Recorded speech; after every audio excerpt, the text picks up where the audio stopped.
নমস্কার। তো চলুন সবাইকে আমার চ্যানেলে ওয়েলকাম।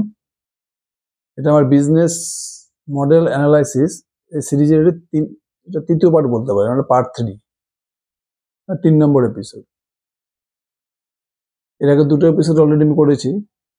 এটা হচ্ছে আমার 3 নম্বর পার্ট, বিজনেস মডেল অ্যানালাইসিস। মানে স্টক সিলেকশন করতে গেলে সবথেকে মেন ক্রাইটেরিয়া কি? মেন ক্রাইটেরিয়া হচ্ছে বিজনেস মডেল। একটা স্টক একটা সেক্টরের কেন সেরা, সে কেন ভালো রেজাল্ট করছে, হাইয়েস্ট সেলস গ্রোথ করছে, হাইয়েস্ট প্রফিট গ্রোথ করছে, রিটার্ন দারুণ দিচ্ছে, মেন আমাদের সোর্সটা খুঁজতে হবে। আমরা একটা সেরা স্টকে কিভাবে সিলেক্ট করব? একটা সেরা স্টক সিলেকশন করতে গেলে তার মেন ক্রাইটেরিয়া হচ্ছে বিজনেস মডেল। নাম্বার তো এন্ড রেজাল্ট। আমরা তো নাম্বার দেখে বা রেজাল্ট দেখে কোনো স্টক সিলেক্ট করতে পারি না। আমাকে বুঝতে হবে নাম্বারের পিছনে আসল স্টোরিটা কি আছে, মানে বিজনেস মডেলের মধ্যে কোম্পানিটার মধ্যে কি সুবিধা আছে, কি অ্যাডভান্টেজ আছে, সেই জিনিসটা আমাদেরকে খুঁজতে হবে। মানে বিজনেস মডেল হচ্ছে একটা স্টকের বলতে পারেন ব্যাকবোন। চলুন আজকে আমি কয়েকটা সেক্টর নিয়ে আলোচনা করব। প্রথমে যে সেক্টরটা নিয়ে আলোচনা করব সেটা হচ্ছে এনবিএফসি বা ফিনান্সিয়াল সেক্টর। ফিনান্সিয়াল সেক্টর যত কোম্পানি, এদের কাজ কি? সিম্পল কাজ, লেন্ডিং করা, মানে মানুষকে লোন দেওয়া। এটা কি করে? ব্যাংক থেকে নিজেরা টাকা ওঠায়, নিজেরা লোন নিয়ে তারপরে কাস্টমারকে লোন দেয়। Simple business. এবার আপনি যদি এনবিএফসি সেক্টরে দেখেন, অনেক ধরনের কোম্পানি আছে। কোনো কিছু কিছু কোম্পানি আছে গোল্ড নিয়ে লোন দিচ্ছে, এটা এক ধরনের কোম্পানি গেল এনবিএফসি। তারপরে কেউ আছে হাউজিং ফিনান্স করছে, কেউ আছে এমএসএমই ফিনান্স করছে। এমএসএমই ফিনান্স বলতে ছোট ছোট দোকানদারকে লোন দিচ্ছে আর কি, স্মল এন্টারপ্রাইজ, ছোট ছোট দোকানদার, এদেরকে লোন দিচ্ছে, বিজনেস লোন নিচ্ছে। কেউ দোকানটাকে বাড়ানোর জন্য লোন নিচ্ছে, কেউ দোকানে মালপত্র কেনার জন্য লোন নিচ্ছে। এই ধরনের বিজনেস করে লোন দিচ্ছে, এটা বলে এমএসএমই লেন্ডার। আর আছে মাইক্রো ফিনান্স। মাইক্রো ফিনান্স বলতে যারা একদম মানে আর্থিকভাবে পিছিয়ে আছে, গ্রামের ছোট কৃষক, শ্রমিক, এইসব শ্রেণীর মানুষকে লোন দিচ্ছে, এটাকে বলা হচ্ছে মাইক্রো ফিনান্স। তাহলে মোটামুটি চারটে যদি আমি আলোচনা করি, চারটে ফিনান্সিয়াল সেক্টর আছে। এটা gold loan, housing loan, MSME আর হচ্ছে মাইক্রো ফিনান্স। এটার মধ্যে দেখবেন আপনি যখন কোনো স্টক সিলেকশন করতে যাবেন, যখন আপনি গোল্ড লোন যারা দেয় সেসব কোম্পানি দেখেন, মুথুট ফিনান্স বা ক্যাপ্রি গ্লোবাল, এদের পোর্টফোলিওর মেন ফোকাস হচ্ছে গোল্ড লোন। মুথুট ফিনান্স তো কমপ্লিটলি গোল্ড লোন দেয়। এখন ক্যাপ্রি গ্লোবাল দেখবেন মেন ফোকাস হচ্ছে গোল্ড লোন। যখন গোল্ড লোন কোম্পানি আমি স্টাডি করবেন দেখবেন, ফিনান্স কোম্পানি, তখন দেখবেন এদের ভ্যালুয়েশন খুব হাই হয়, মানে আপনার সাথে স্টকটা খুব দামি মনে হবে। মানে এদের গিয়ে প্রাইস টু বুক অনেক হাই থাকে, পিবি রেশিও। তারপরে থাকবে হাউজিং ফিনান্স। হাউজিং ফিনান্সেরও সেম দেখবেন, এদের কিন্তু প্রাইস টু বুক মানে ভ্যালুয়েশন আপনার কাছে খুব হাই মনে হবে, স্টকটা খুব দামি মনে হবে। এদেরও পিবি রেশিও দেখবেন হাই থাকবে। তারপরে যদি চলে আসেন এমএসএমই লেন্ডার, এই যে ছোট ছোট দোকানদারকে লোন দিচ্ছে, এদের দেখবেন পিবি রেশিও একটু কম থাকবে। এই গোল্ড লোন যারা দিচ্ছে তারা বা যারা হাউজিং লোন দিচ্ছে তাদের থেকে এমএসএমই যারা লেন্ডার আছে তাদের দেখবেন ভ্যালুয়েশন একটু সস্তা থাকবে। আর সব থেকে কম ভ্যালুয়েশন থাকে, মানে সব থেকে সস্তার স্টক থাকে যেই ফিনান্সিয়াল সেক্টরের কোম্পানিদের দেখবেন একদম পিবি রেশিও কম, মানে ভ্যালুয়েশন সব থেকে সস্তা, সেটা হচ্ছে মাইক্রো ফিনান্স সেক্টর। আর আমাদের দেখতে হবে যে গোল্ড লোন দিচ্ছে তাদের ভ্যালুয়েশন অত হাই, অথচ যে মাইক্রো ফিন্যান্সের লোন দিচ্ছে তাদের ভ্যালুয়েশন তো কম কেন? এই জিনিসটাকে আপনাকে বুঝতে হবে। গোল্ড লোন যারা দিচ্ছে, মুথুট ফিনান্স বা ক্যাপ্রি গ্লোবাল, এই ধরনের কোম্পানি, এদের ভ্যালুয়েশন সবসময় হাই থাকে। মানে যদি আপনি দেখেন প্রাইস টু বুক 3-3.5 উপরে থাকে বেশিরভাগ সময়, মানে প্রায় 4-এর কাছাকাছি, 3 থেকে 4-এর এই রেঞ্জে থাকে এদের প্রাইস টু বুক, বেড়েও যেতে পারে। কারণটা হচ্ছে মার্কেট এদেরকে বেশি ভ্যালুয়েশন দেয়, তার কারণ হচ্ছে এদের বিজনেস মডেল। এই মুথুট ফিনান্স বা ক্যাপ্রি গ্লোবাল যারা গোল্ড লোন দেয়, গোল্ড লোন দেওয়া মানে কি? আপনি কোনো কাস্টমার থেকে গোল্ড নিচ্ছেন, তার বদলে লোন দিচ্ছেন। শর্ট টার্ম লোন হয় বেসিক্যালি, 6 মাস, হায়েস্ট 1 বছর, 3 মাস, এই টাইপের লোন। মানে শর্ট টার্ম যখন কোনো ক্যাপিটাল দরকার পড়ে, কোনো কাস্টমারের ক্যাপিটাল নিড হয়ে দরকার পড়ে যায়, শর্ট টার্ম ক্যাপিটাল, বাড়িতে কোনো বিয়ে আছে বা কলেজে ভর্তি হবে, টাকা লাগবে, তখন কিন্তু লোক গোল্ড দিয়ে গোল্ডটাকে মর্গেজে রেখে লোন দেয়। এই মুথুট ফিনান্স বা ক্যাপ্রি গ্লোবাল এদের কিন্তু মেন ফোকাস এটাই। এখানে কি নো রিস্ক গেম, মানে এখানে এনপিএ হওয়ার কোনো রিস্কই নেই। এনপিএ হওয়ার, গ্রস এনপিএ, নেট এনপিএ হওয়ার কোনো রিস্কই নেই, কারণ এদের কাছে কাস্টমাররা গোল্ড নিয়ে আসছে। যদি কাস্টমার গোল্ড 1 লক্ষ টাকা দিয়ে থাকে, এরা হায়েস্ট কত টাকা লোন দিতে পারবে? 75,000 টাকা, অ্যাকর্ডিং টু আরবিআই গাইডলাইন। এখন সেটাকে বাড়িয়ে করে দিচ্ছে 80,000 টাকা। মানে আপনি 1 লক্ষ টাকার গোল্ড নিচ্ছেন, তার বদলে 75 থেকে 80,000 টাকা আপনি হায়েস্ট লোন দিচ্ছেন। তো এখানে আপনি পুরো সেফ, মানে গোল্ড লোনে এনপিএ হওয়ার কোনো রিস্কই নেই। যে দেখবেন যত গোল্ড লোন দাও, যে সমস্ত কোম্পানি গোল্ড লোন দেয়, মুথুট ফিনান্স, ক্যাপ্রি গ্লোবাল, প্রত্যেকের দেখবেন অ্যাসেট কোয়ালিটি দুর্দান্ত। এদের দেখুন লোন বুক গ্রোথ দেখুন, যদি আপনি এভারেজ লোন বুক গ্রোথ দেখেন এদের 30%, 35% করে কিন্তু লোন বুক গ্রোথ করে যাচ্ছে। মুথুট ফিনান্স এত বড় বেস হয়ে গেছে, এত বড় কোম্পানি, এত ব্রাঞ্চ ওদের অল ইন্ডিয়াতে স্প্রেড করে গেছে, তবুও দেখুন হাই রেটে এরা কিন্তু লোন বুক গ্রোথ করে যাচ্ছে। আর ক্যাপ্রি গ্লোবালের বেস তো অনেক ছোট মুথুট ফিনান্সের থেকে, ক্যাপ্রি গ্লোবালও কিন্তু দুর্দান্ত গ্রোথ করে যাচ্ছে। ক্যাপ্রি গ্লোবালের তো আজ থেকে 3 বছর আগে এদের কিন্তু এদের কিন্তু গোল্ড লোনের প্রতি ফোকাস ছিল না। এরা এমএসএমই লোন, পার্সোনাল লোন এগুলো নিয়ে ব্যস্ত ছিল। কিন্তু কোম্পানি যখন বুঝে গেল যে গোল্ড লোন হচ্ছে সব থেকে লেন্ডিং এর বেস্ট ডিপার্টমেন্ট, এটা পুরো সেফ গেম। আপনি যে কাস্টমারকে গোল্ড লোন দিচ্ছেন, গোল্ড নিয়ে তারপরে আমি লোন দিচ্ছি, আর গোল্ড হচ্ছে একটা একদম সুপার অ্যাসেট। তারপর দেখুন ক্যাপিটাল গ্লোবালকে দেখুন, এদের পুরো ফোকাস চেঞ্জ হয়ে যায়। ফোকাস চেঞ্জ হয়ে কিন্তু পুরো গোল্ড লোনের দিকে ঝুঁকে যায়। আজকে ক্যাপিটাল গ্লোবালের প্রায় 1200 ব্রাঞ্চ, তার মধ্যে 800 শুধু গোল্ড লোনের ব্রাঞ্চ। যবে থেকে এরা গোল্ড লোনের ফোকাস বাড়িয়েছে, তবে থেকে আপনি ক্যাপিটাল গ্লোবালের বিজনেস দেখুন 40%, 35%, 45% করে প্রত্যেকটা কোয়ার্টার লোন বুক গ্রোথ করে যাচ্ছে। আর সঙ্গে এরা অপারেটিং লেভারেজও পাচ্ছে। কারণ গোল্ড লোনে কিন্তু ইন্টারেস্ট ইলটাও বেশি, প্লাস কোনো রিস্ক নেই, এনপিএ হওয়ার ভয় নেই। এই জন্য কি মার্কেট সবসময় গোল্ড লোন যারা দেয় সেসব কোম্পানিকে বেশি ভ্যালুয়েশন দেয়। মানে ইনভেস্টরদের ইন্টারেস্ট কিন্তু এইসব কোম্পানি থেকে বেশি থাকে। Muthoot finance, Capri global. আপনি যখন ফিনান্সিয়াল কোম্পানির স্টক সিলেকশন করবেন, তখন কিন্তু আপনাকে বিজনেস মডেলটা ভালো করে বুঝতে হবে। তারপরে নেক্সটে কারা আসছে? Housing finance. এরকম ইন্ডিয়া শেল্টার রয়েছে, হোম ফার্স্ট ফিনান্স রয়েছে, অ্যাপটাস ভালো রয়েছে। এদেরও কিন্তু অ্যাসেট কোয়ালিটি দুর্দান্ত হয়। আপনি যদি সিকিউরিটিতে দেখেন, সিকিউর যদি লোন লেন্ডিং দেখেন, গোল্ডের পরে হচ্ছে ইন্ডিয়া মানে হাউজিং ফিনান্স। এটা কি করে, যখন একটা হাউজিং ফিনান্স লোন দিচ্ছে, এটা পুরো হাউসটাকে, পুরো প্রপার্টিটাকেই এরা মর্টগেজ হিসেবে রেখে দিচ্ছে। যতক্ষণ পর্যন্ত লোন ক্লিয়ার না হবে, ততক্ষণ কি করবে এরা, এদের যে বাড়ির যে অরিজিনাল পেপারটা, এটা তো এদের কাছে পড়ে থাকবে। কাস্টমার লোন ক্লিয়ার করবে, তারপরে পেপারটা দিবে। এটা কিন্তু পুরো সিকিউর গেম।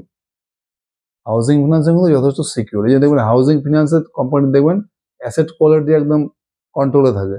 কোন সময় দেখবেন না যে একটা হাউজিং ফিনান্স কোম্পানির অ্যাসেট কোয়ালিটি খুব খারাপ হয়ে গেল।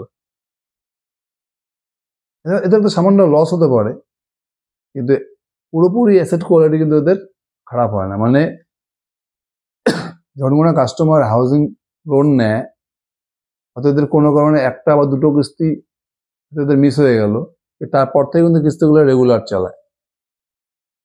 কেন চালাচ্ছে জানেন? আমি যদি কিস্তিগুলো রেগুলার না চালাতে পারি, হয়তো কোম্পানি আর বাড়িটা নিয়ে নেবে, আর পুরো বাড়িটাই কোম্পানি দখল করে নেবে। এই ভয় কি হয়, যারা হাউজিং ফিনান্স লোন নিচ্ছে যে কাস্টমাররা, যদি কোনো সময় একটা দুটো কিস্তি মিসও হয়ে যায়, তারপরে কিস্তিগুলো কিন্তু রেগুলার করে। তারপরে যখন একটু পয়সা বেশি চলে আসে, তখন বাকি কিস্তিগুলোও দিয়ে দেয়। এটা হচ্ছে হাউজিং ফিনান্স কোম্পানির সবথেকে বড় প্লাস পয়েন্ট। এই জন্য এদেরও দেখবেন গ্রস এনপিএ, নেট এনপিএ একদম সুপার থাকে। যে কোনো কোম্পানি, ইন্ডিয়া শেল্টার দেখুন, হোম ফার্স্ট দেখুন, অ্যাপটাস ভ্যালু দেখুন, প্রত্যেকদিন 20%-এর বেশি কিন্তু 25%, 30%, 35% করে লোন বুক গ্রোথ করে যাচ্ছে। আর সঙ্গে কি দুর্দান্ত অ্যাসেট কোয়ালিটি। এই জন্য মার্কেটে কিন্তু এসব কোম্পানিকে পছন্দ করবে। এই জন্য এদের দেখবেন সবসময় প্রাইস টু বুক 3, 3.5 বা 3-এর উপরেই থাকে বেশিরভাগ সময় এদের প্রাইস টু বুক।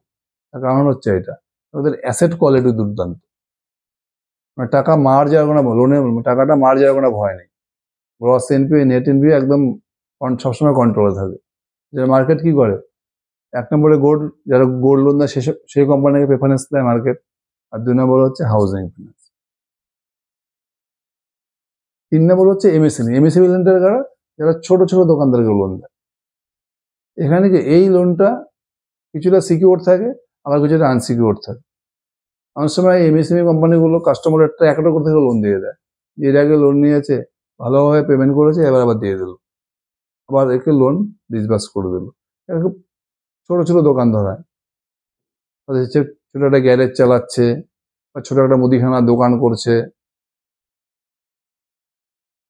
এই ধরনের ছোট একটা চায়ের দোকান করছে। এদের লোন কোনো সময় সিকিউর লোনও দিচ্ছে এরা, আর কোনো সময় আনসিকিউর লোনও দিচ্ছে। এমএসএমইতে কি হয়, রিস্কটা মডারেট রিস্ক থাকে। হাউজিং ফিনান্স বা গোল্ড লোনের যা দিচ্ছে তাদের মধ্যে অতটা সিকিউর না, কিন্তু মডারেটলি সিকিউর। হয়তো লোনের 60-70% সিকিউর থাকে, 30 থেকে 35% এদের পোর্শন থাকে আনসিকিউর।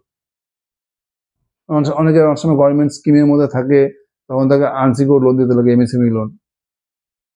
বা কোনো কাস্টমার হয়তো হয়তো নিজের দোকান নেই, ভাড়া চালাচ্ছে, তাকে দিতে লাগে। এবং সে হয়তো এর আগে লোন নিয়েছিল, তার ট্র্যাক রেকর্ড ভালো আছে, ক্রেডিট স্কোরটা ভালো আছে, সব দেখেও কিন্তু কোম্পানি এদেরকে লোন দেয়।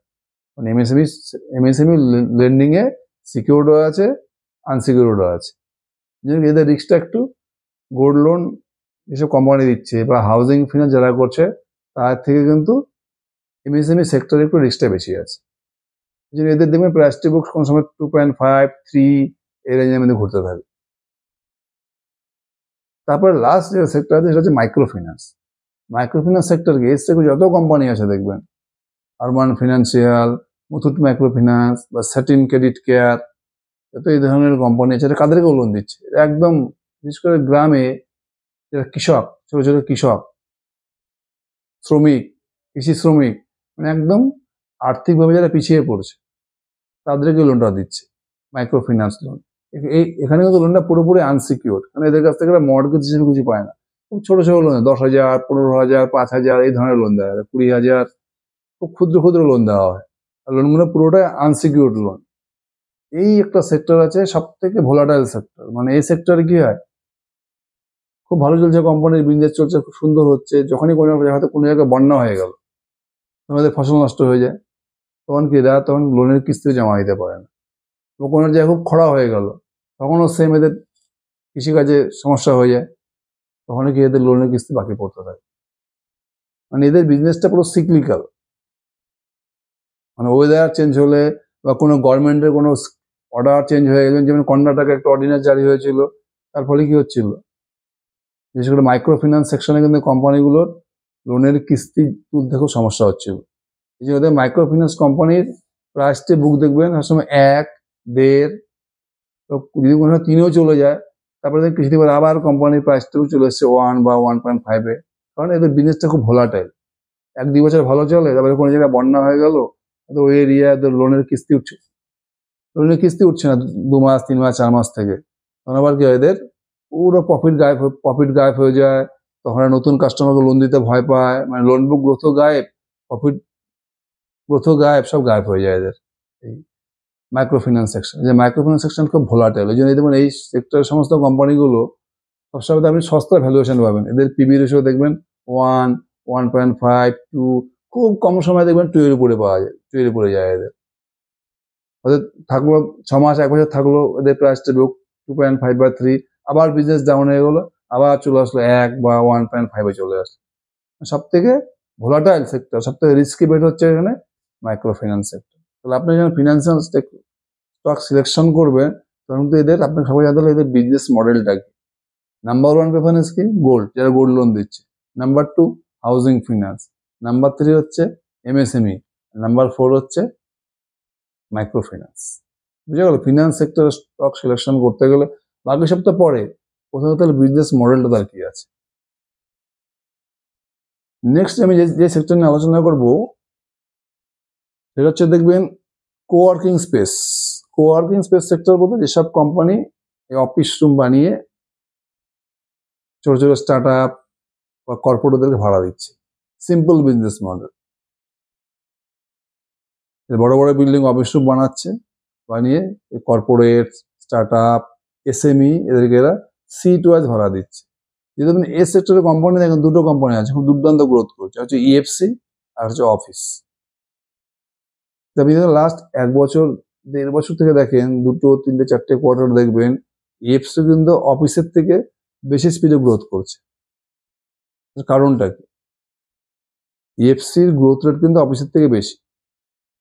কারণটা হচ্ছে এদের বিজনেস মডেল। যদিও অফিস এফসির থেকে বড় কোম্পানি, মানে অফিস এখন ইএফসির যা সিট, এর যে সিট ক্যাপাসিটি আছে তার থেকে অফিসের সিট ক্যাপাসিটি অনেক বেশি, মানে অনেক বড় কোম্পানি অফিস। কিন্তু এখন কিন্তু ইএফসিকে দেখুন অফিসের থেকে বেশি স্পিডে গ্রোথ করছে। প্লাস প্রফিটেবিলিটি, প্যাট মার্জিনও কিন্তু ইএফসির বেশি। তার কারণটা হচ্ছে আপনি যদি পুরো ইএফসির বিজনেস মডেলটা দেখেন, এটা কি করে, একটা সেকশন হচ্ছে অফিস রুম বানিয়ে এরা সিট ওয়াইজ স্টার্ট আপ বা এসএমই বা কর্পোরেটদেরকে ভাড়া দিচ্ছে, এটা হচ্ছে মেন কোর বিজনেস। তারপরে আরেকটা কি বিজনেস শুরু করেছে এরা, ডিজাইন টু বিল্ড, মানে বড় বড় কর্পোরেটরদের দিচ্ছে অর্ডার যে আমার অফিস রুমটা বানিয়ে দাও, যেভাবে চাচ্ছে ওদেরকে সেইভাবে বানিয়ে দিচ্ছে। আর নাম্বার 3 পোর্শন যেটা নিজেরাই ফার্নিচার ম্যানুফ্যাকচারিং করছে, যে ফার্নিচারগুলো অফিসে কাজে লাগে। এদের বিজনেসের কোর 3টে মডেল। একটা তো সেম অফিসের মতো অফিস রুম বানিয়ে এরা ভাড়া দিচ্ছে। 2 নম্বর হচ্ছে কর্পোরেটর এদেরকে দিয়ে দিচ্ছে কন্ট্রাক্ট, এই বিল্ডিং এ আমার অফিস বানিয়ে দাও, আমার এই অফিস হবে, আমাকে এ বানিয়ে দাও, সে বানিয়ে দিচ্ছে ওরা। আর 3 নম্বর কি করছে এরা, ফার্নিচার নিজেরাই ম্যানুফ্যাকচারিং করছে। নিজেরা ম্যানুফ্যাকচারিং করছে, এদের যে ফার্নিচারটা ম্যানুফ্যাকচারিং করছে এগুলো কিন্তু অফিসিয়াল পারপাস না, অফিসের জন্য আর কি। এই কর্পোরেট যে অফিসগুলো এরা ভাড়া দিচ্ছে, এই অফিসের জন্য কিন্তু এরা সব ফার্নিচার ম্যানুফ্যাকচারিং করছে। মানে ইএফসি 3টে ভার্টিক্যাল থাকবো, একটা অফিস রুম বানিয়ে ভাড়া দেওয়া লিজ মানে রেন্টাল সেকশন, একটা হচ্ছে ডিজাইন অ্যান্ড বিল্ড সেকশন, আর একটা হচ্ছে কি ফার্নিচার ম্যানুফ্যাকচারিং। আর কিন্তু অফিসের দেখেন AWFIS, এদের কিন্তু কোর বিজনেস মডেল। এটা কি করে, এরা কিন্তু ওরা একটা ল্যান্ডলর্ডের থেকে ওরা একটা বিল্ডিং হয়তো পারচেস করে নিল, সেখানে অনেকগুলো অফিস রুম বানিয়ে এরা সব স্টার্ট আপ কর্পোরেট থেকে ভাড়া দিচ্ছে।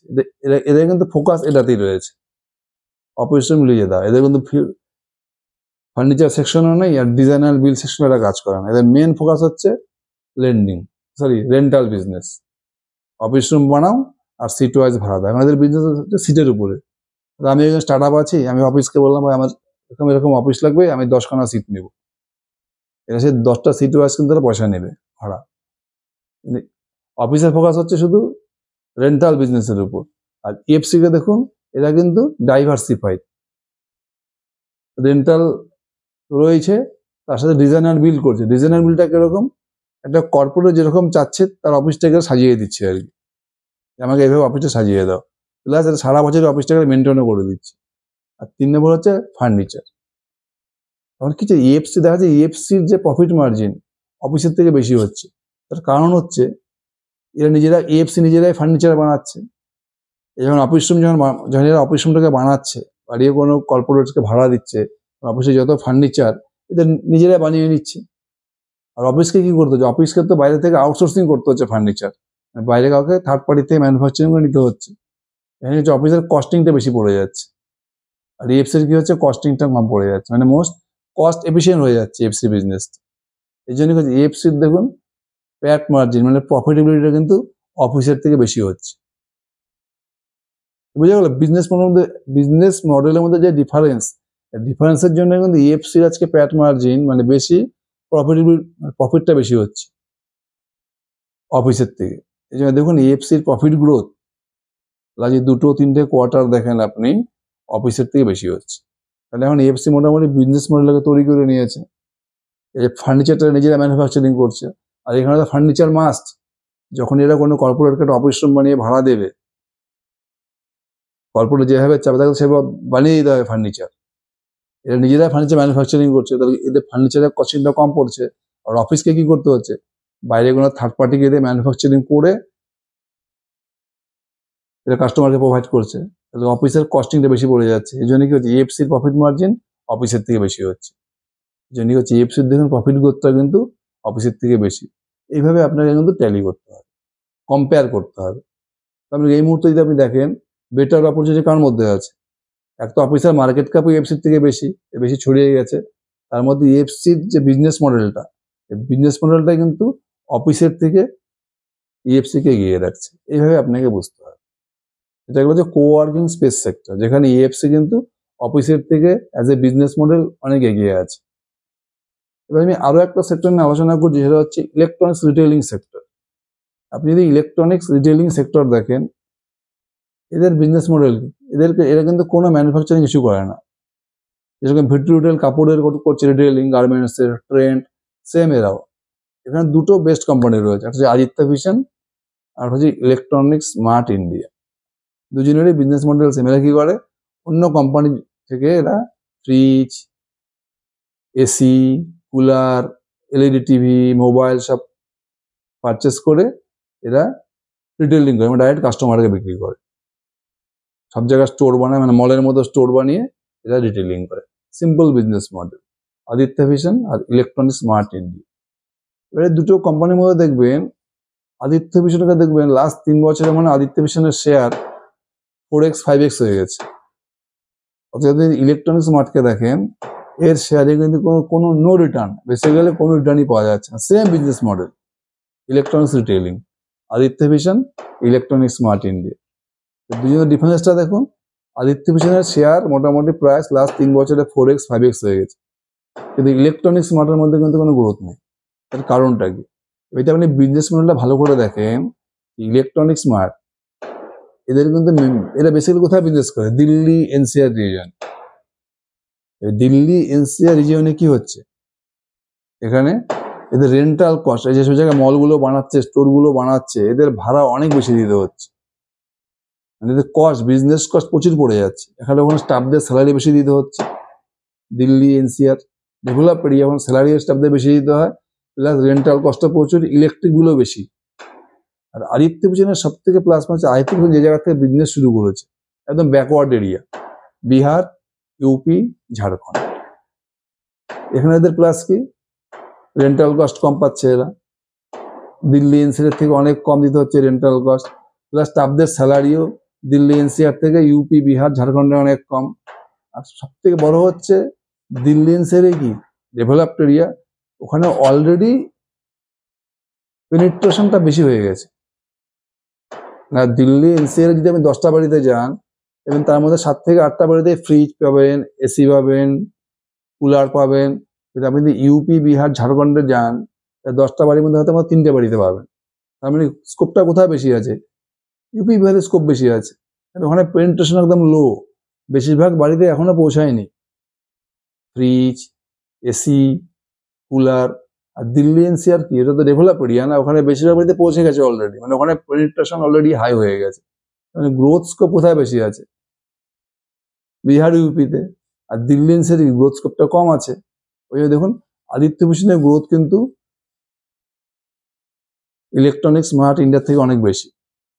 তার কারণ রিজিয়ন, আদিত্য ভিশন যেই রিজিয়নে কাজ করছে, বিহার, ইউপি, ঝাড়খণ্ড, এইসব জায়গায় কি আন্ডার ডেভেলপড এরিয়া। এই যে দেখুন আদিত্য ভিশন সমানে এক্সপ্যান্ড করে যাচ্ছে, স্টোর সমানে বাড়িয়ে যাচ্ছে, বিহার, ইউপি, ঝাড়খণ্ড, কারণ ওখানে বুঝে গেছে এখানে ওদের প্রচুর স্কোপ আছে। আর ইলেকট্রনিক্স স্মার্টের যেখানে main business area Delhi NCR developed area, already এখানে প্রচুর পেনিট্রেশন হয়ে গেছে। এই জন্য কি হচ্ছে, ইলেকট্রনিক্স স্মার্ট কিন্তু আদিত্য ভিশনের মধ্যে গ্রোথ করতে পারছে না, আর সেলস গ্রোথ ওদের বেশি হচ্ছে না, আর প্রফিট গ্রোথ কম হচ্ছে। তার কারণটা কি, ইলেকট্রনিক্স স্মার্টের প্রফিট মার্জিনটা কম হচ্ছে, কারণ ওদের রেন্টাল কস্ট বেশি, স্টাফদের স্যালারি বেশি। আর এখানে আদিত্য ভিশনের দেখুন রেন্টাল কস্টও কম, স্টাফদের স্যালারিও কম, পেনিট্রেশন লেভেলও কম, যাবে সেলসও বেশি হচ্ছে, ডিমান্ড বেশি আছে, মানে গ্রোথ প্রসপেক্ট আদিত্য ভিশনের বেশি। কেন, তার যে রিজিয়ন, যে রিজিয়নে সে কাজ করছে, সেখানে এখনো এসি, রেফ্রিজারেটর, কুলার, এগুলো এখন লাক্সারি, ল্যাপটপ। কিন্তু ইলেকট্রনিক্স স্মার্ট যেখানে কাজ করছে দিল্লি এনসিআর এ, ওখানে কিন্তু এসি, ফ্রিজ, এসব জিনিস কিন্তু এসেন্সিয়াল, কারণ ওখানে লোকজনের লাইফস্টাইল অনেক হাই দিল্লি এনসিআর। আর ইউপি থেকে লোকজনের লাইফস্টাইল অনেক লো। বোঝা যাচ্ছে কেন আদিত্য ভিশন ইলেকট্রনিক্স স্মার্টের থেকে বেশি স্পিডে গ্রোথ করছে। তার কারণ হচ্ছে আদিত্য ভিশন যে এরিয়ায় কাজ করছে, সেই এরিয়ায় স্কোপ অনেক বেশি। আর ইলেকট্রনিক স্মার্ট যে এরিয়ায় কাজ করছে সেই এরিয়াটাতে স্কোপ অনেক কম। প্লাস দিল্লি এনসিআরে আপনার রেন্টাল কস্ট বেশি, স্যালারি কস্ট বেশি। আদিত্য ভূষণ যেখানে কাজ করছে বিআরইউপি ঝাড়খণ্ডে, সেখানে স্কোপও বেশি, রেন্টাল কস্টও কম, স্টাফদের স্যালারিও কম। এই দেখুন আদিত্য ভূষণ লাস্ট 3 বছরের বেলায় 4x 5x হয়ে গেছে শেয়ার প্রাইস। আর ইলেকট্রনিক স্মার্টের দেখুন শেয়ার থেকে নো রিটার্ন। মানে মার্কেট কিন্তু সবকিছু বিচার করে নেয় যে কোন স্টকের বা কোন শেয়ারের কিরকম ভ্যালুয়েশন পাওয়া উচিত। বুঝা গেল? তাহলে আদিত্য ভূষণ কেন এগিয়ে আছে ইলেকট্রনিক স্মার্টের থেকে। তাহলে আজকে আমি কি করে 3টে সেক্টর নিয়ে আলোচনা করলাম। হচ্ছে লেন্ডিং সেক্টর, এনবিএফসি, একটা হচ্ছে কোওয়ার্কিং স্পেস, আর একটা হচ্ছে ইলেকট্রনিক্স রিটেলিং। আপনাকে কিন্তু এইভাবেই আমাদেরকে কম্পেয়ার করতে হবে, বিজনেস মডেলটাকে কম্পেয়ার করতে হবে।